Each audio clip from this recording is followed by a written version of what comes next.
Hi, I'm Heather. And I'm Natalie. Welcome to Loving Difference, where we bring together anyone looking for new ways to live in their neurodiverse relationships. Whether you're comfy with a cuppa or out and about, it's great you're here. So let's dive into our next conversation.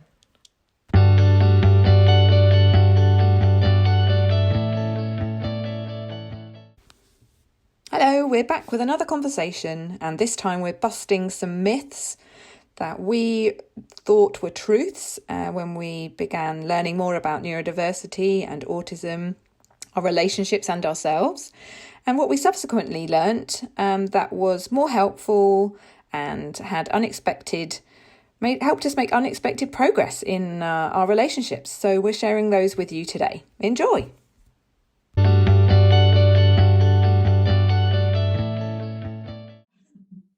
Hi, in this episode, we thought we would have a chat with you and together about what we learned from professionals in books, on videos, in all sorts of places about ourselves in relation to our neurodiverse relationship, and what we subsequently learned that maybe has been more beneficial to us.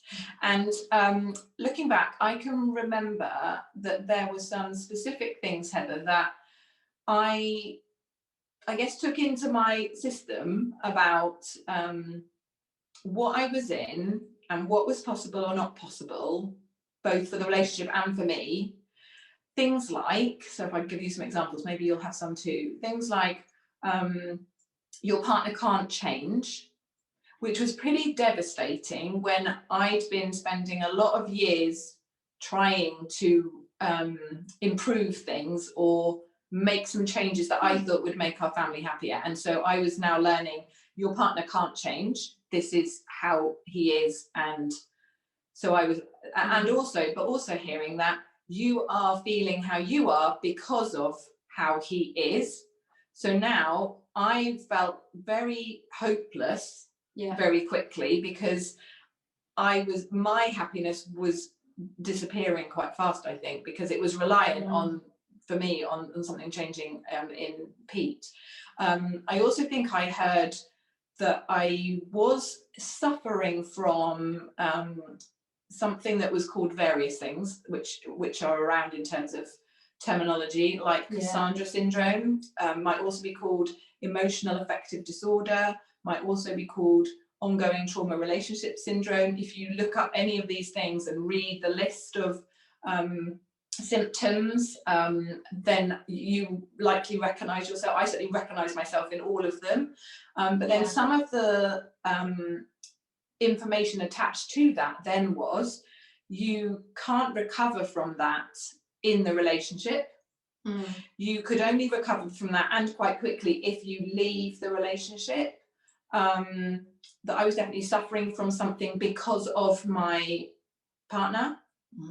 And it all started to feel quite devastating and despairing. And these were things that I basically believed at the time, because I didn't know any better. I was just starting to learn about autism and the experience of what neurodiversity had been like for us and all of that. And so I was trusting, I guess, the limits of what these professionals know, and believed that was now our future. And I remember just really feeling very devastated. I started to go into quite a depression, because the future seemed really bleak and not good. What about you? Do you recall some similar things? Yeah, very similar. So I was really aware that things weren't brilliant between us, and I put it down to a lot of things. Obviously, we had children who were struggling as well. There was a lot of stress. My husband was setting up his own business. We'd had moves. There was a whole range of. I wasn't working because I couldn't find childcare for children. So there was some finance. There was just so many things that I thought it's probably this. I thought he was stressed. And when all this stress went away, everything would be fine again. So my first response to it dawning on me that perhaps he is also autistic, after some of my children were diagnosed with that, particularly my third child, who they're very, very similar, and I could really, there's no doubt in my mind when that diagnosis came in that it was also applied to my husband. And I remember feeling utterly gutted because what that said to me is it's not going to improve as a result of all these other things changing. So even if I could fix everything else around us, he would not be able to change. Yes. That's what I was getting. So I was just like, oh, so this is it for life then. This is how it is. It's nothing to do with all these other things. It's sort of like, you can't change anything.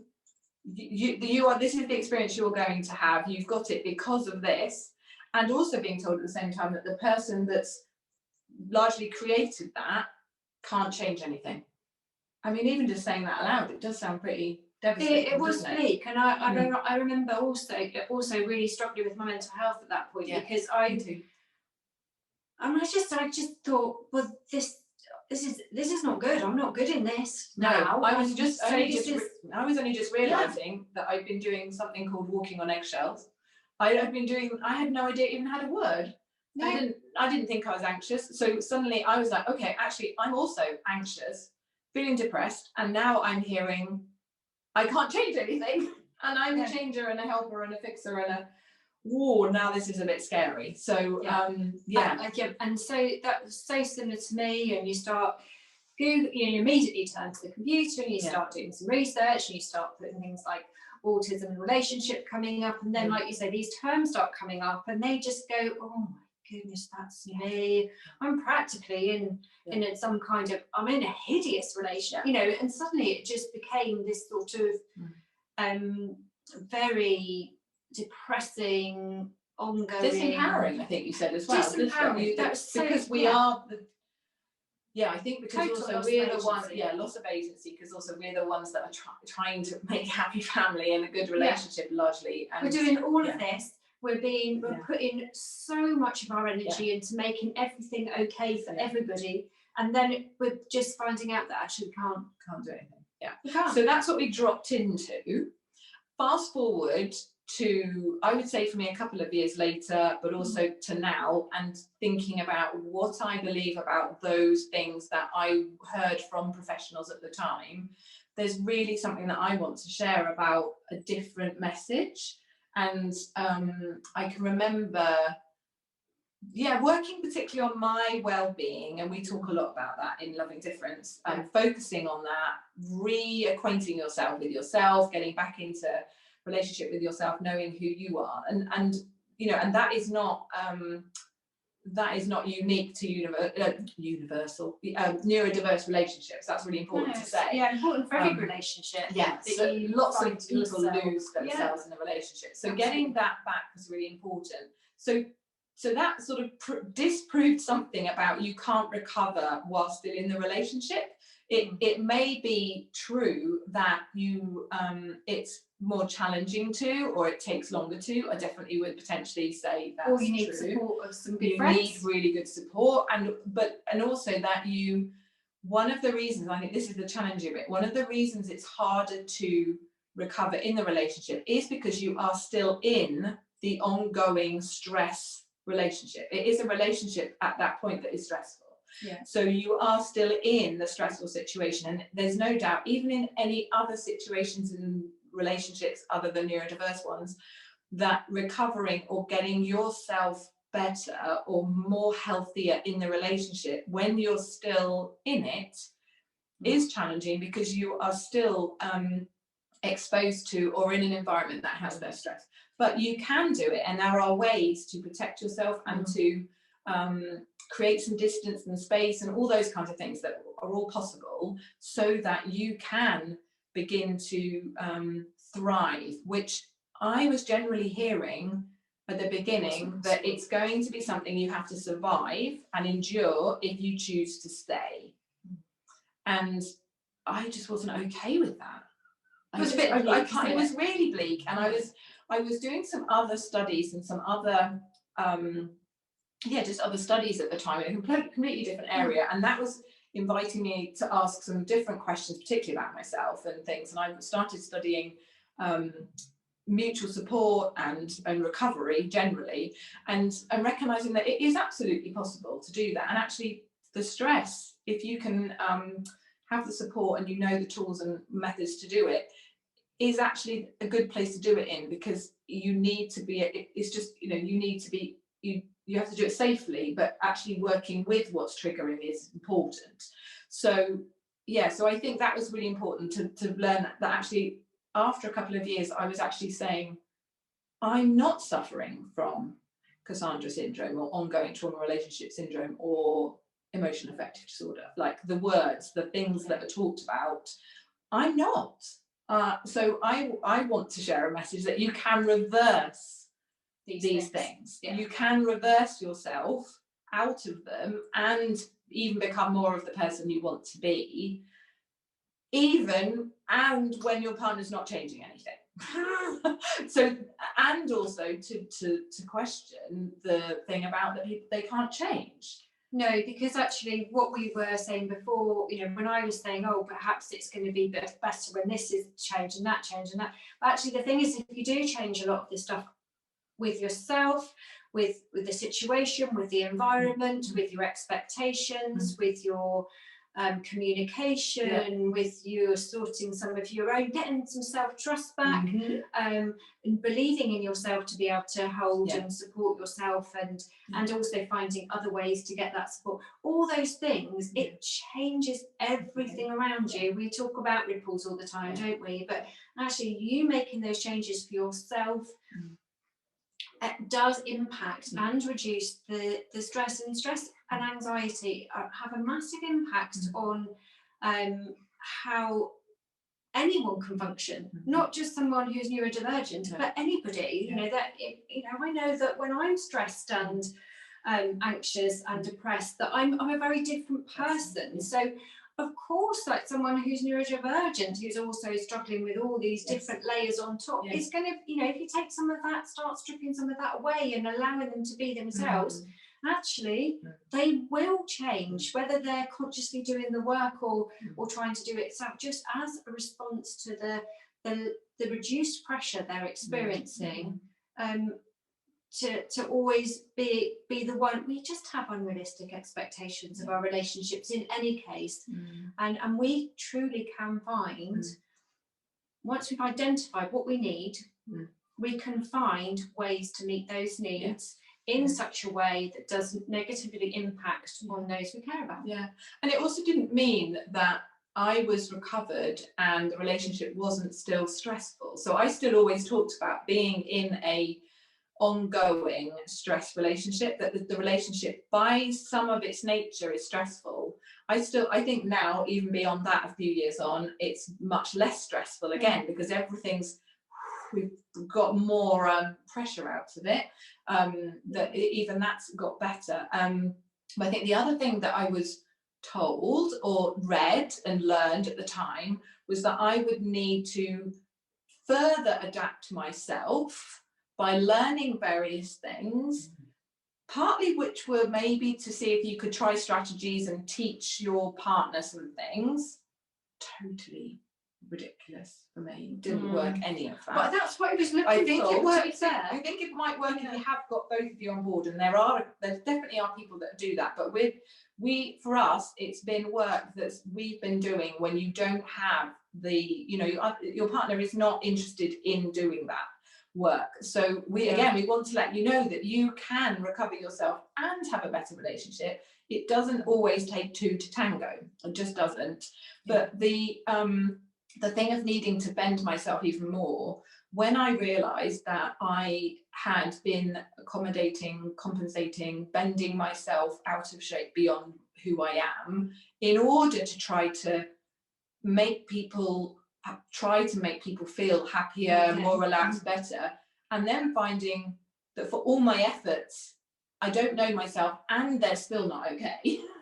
And now you're telling me I'd have to bend even more. I think even somewhere I read there's a statistic that the neurotypical or non-autistic partner would bend or have to be like more flexible, like 70%. So there's sort of this belief or philosophy that it is the non-autistic or neurotypical partner that has to bend more. Well, again, that's like red rag to a bull for me, who is that's my pattern, which would be to keep adapting, but actually that hadn't been helping me. So I did start trying some of the things, like speak more directly, don't talk with any emotion in your voice, there were some quite specific things, and I just realized that I was then being even less of me. So again, I want to be able to share that now I show up as even more me than I was ever before in a relationship, and our relationship is stronger for it. You don't have to, it doesn't mean I'm not talking directly to him. It's not that I'm not using some of the tools around autistic communication that are helpful, but I'm not losing my way of speaking and being as well. There's a melding or a melting together that you can create. I still want to say hello in a Natalie way, not hello, how was your day, because we believe it will be received better, or that just takes me out of it, and we just go back to some sort of shrunken shell, and I don't want that for people. I think it's really useful if we think back right to the beginning of our relationships and try and remember how we were at that time. Yes. And remind ourselves that is the person that they were attracted to. Yes. And so if you keep on continuously, because I mean it happens very gradually and very slowly, so you don't really notice, but once you've become aware of it, it doesn't make any sense to actually do more of it, because actually when you were at your happiest in your relationship was when you were you, and arguably at that time they could have been masking even more, but they still wanted to be with you in that space. And actually in the relationship, what I realised is it's me that had changed so dramatically. I had thought, going into parenting, like taking out the business, all of this stuff had put a toll on my partner, but actually it's me that had changed so much, and I'd turned into this over anxious, people pleasing, trying to fix the whole world, completely forgot about any needs that I had for myself, didn't even know what my needs were, couldn't remember whether I liked something or didn't like something. And absolutely, if you're feeling that, oh my god, that's me, we totally can recover from that. And which comes back to the fact that a lot of what is listed and encompassed in the descriptions of these kinds of syndromes or disorders that we would be experiencing. And also remember, it's a reactive disorder to a situation. So as the situation changes, as you have agency to change the situation for you, even if what's happening here isn't changing, you can change how you are in it. And how you respond to it, and how you react to it. It has a massive influence. And slightly lost my train of thought, but no, it's fine. Can't help interrupting sometimes. No, where was I going? Can you remember? I just carry on. Yeah, carry on. So I was going to say something about, now I've lost my train of thought. I was going to say something about about stress and trauma. That actually, good. Don't lose it. Okay, I'll try. Those descriptions, yes, there's neurodiversity. There's, that's an element of it. But the reaction or the disorder or the thing that the reactivity in us was because of the level of difference we were in that we didn't know, the stress and anxiety and trauma that exists in our relationships in each other, and actually deal with that is much better. Is much better. And actually that it is very similar to post-traumatic stress disorder, all of these kinds of things, and that is what we're sort of in. I totally understand that, but with knowledge, once you know what it is, you can change it, you can reverse it, and then you can thrive, and you can be well, and then you can make choices about the relationship, in, out, beyond, whatever. But I just think some of these things now for me are myths. What I originally learned were actually mythology, because they have not been borne out for me. They are not true for me now. And I think this idea that someone can't change, when you're in a relationship, you impact each other. It is interrelationship. It's two nervous systems that are co-regulating and weaving together. And absolutely, if you make changes, that is going to have a knock-on effect. And just as they have impacted us, you know, in the same way we can reverse that and get back to something that's a lot more healthy and a lot more pleasurable, and just start living again. So my encouragement to you is to just be curious and open-minded about what you're reading and about what you're deciding about your experience, because what you believe is who you become. And look for other views. In Loving Difference, we tackle some of these things together, and I, as a coach, particularly passionate about finding your way back to yourself, reversing Cassandra, effective, whatever all these things, but reversing yourself out of it, being you again, sparkling, thriving, vibrancy, all the things that you know you've been, which is who your partner fell in love with. It really is. I remember Pete saying to me when I was thriving again, he said to me, my Natalie's back. And I just thought it was just really nice. You know, it wasn't going where any of us really wanted it to go. And I think that was just really, really lovely. So you can find your way back to you. You can do it in the relationship. You can do it with help and support. We're really wanting to do that in Loving Difference. And so come, around this video or podcast, however you're accessing what we're talking about, come and find us and get on the reversing and revitalizing. That's my new language for it. Reversing and revitalizing yourself so that you can thrive inside your neurodiverse relationship, and then choose and make decisions for the future. Anything else you want to add?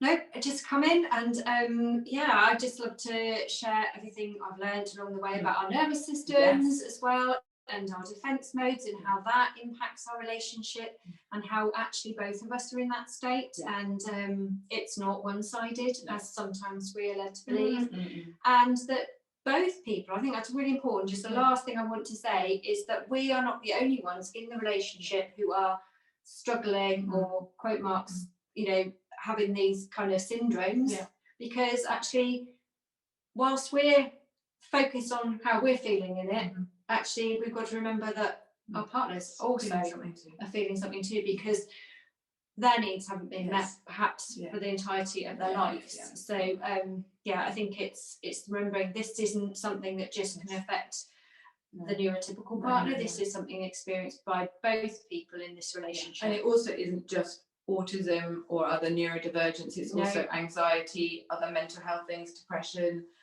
trauma. These are all the things that actually you're handling and have been living in without knowing. So but these are all things that you can learn about and work on. And actually what I found, are we going to be back? Oh, did we? It might have disappeared there. Quick battery check. What was it saying? Oh, poop. We were talking about how we can reverse things. I know, but I was just saying something really good at the end. Oh, no. We'll add it on at the end if we remember. We'll do a post to it. It always happens. We'll watch back and we'll remember. Or just that there were other things. And actually, what I tend to find is that in groups and lots of other places where we're all hanging out who've experienced the same, we're only talking about autism. And actually, we need to be learning also about ourselves and trauma and mental health and well-being and some other things. I think one of the biggest issues at the beginning for me was that it was only all autism centered, and I wasn't there, and there was all these other things. It's and actually the one part of the story, isn't it? And our past experiences, our narratives, the society norms, there's so much. Come and learn more. Come and learn. We'd love to see you, and we'll see you soon on another episode.